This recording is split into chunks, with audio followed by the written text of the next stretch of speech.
all seem to have turned into such, logical brats that we will not give art its due in our lives.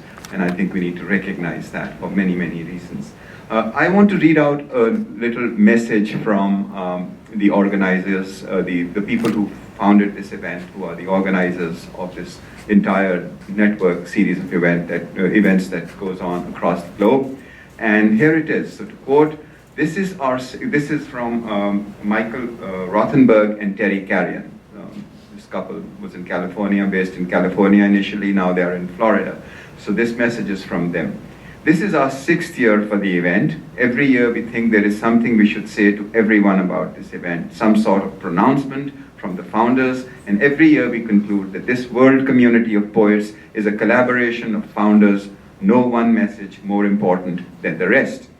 And I think this is important to recognize. On this day, together we speak for each other, and we speak together for those who are silenced by repressive regimes, faced with the horrors of war, global warming, gender inequality, hunger and homelessness, indefinite detention, innocents shot down in the street. We will never be silent. Our voices together are powerful and beautiful.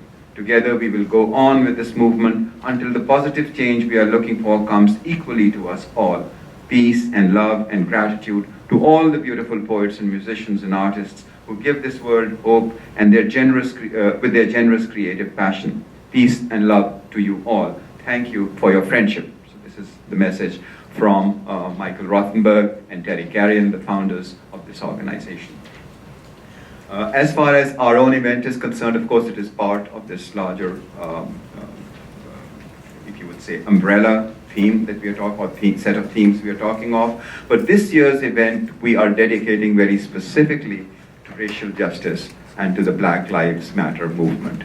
It is, I think, very important to recognize in any society that where the minorities are mistreated or abused or discriminated against, the whole society suffers as a result of that. It is not just that the minorities suffer, and they do in a very grievous fashion. It needs to be acknowledged and it needs to be remedied. But the outfall is for the entire society. It doesn't matter what background, what ethnic group, or what faith you belong to. It affects everyone. And what I would request you to reflect on is, how is it possible for us all to actually keep this in mind all the time? Not just for an event that happens once a year or perhaps once every month, because a month may be dedicated to a particular group or to a particular community or a cause, but how we can remember it literally 24 hours a day.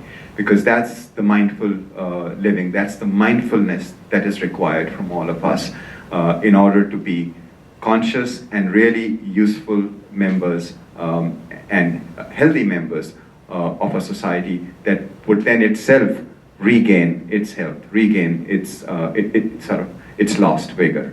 I think it is important that we keep that in mind.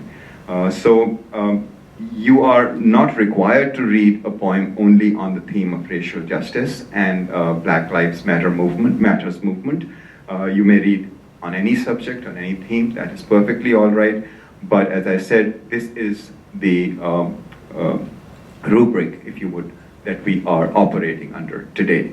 And in some way or the other, it's going to keep upcoming over and over again throughout 3.5, 4 hours of reading that we have ahead of us. And I look to some very exciting readings here as we move forward. So as I welcome you all to this event, I'm going to turn over the mic to my colleague and friend, Alan Grosteffen, and he will take it on from here. Alan, please.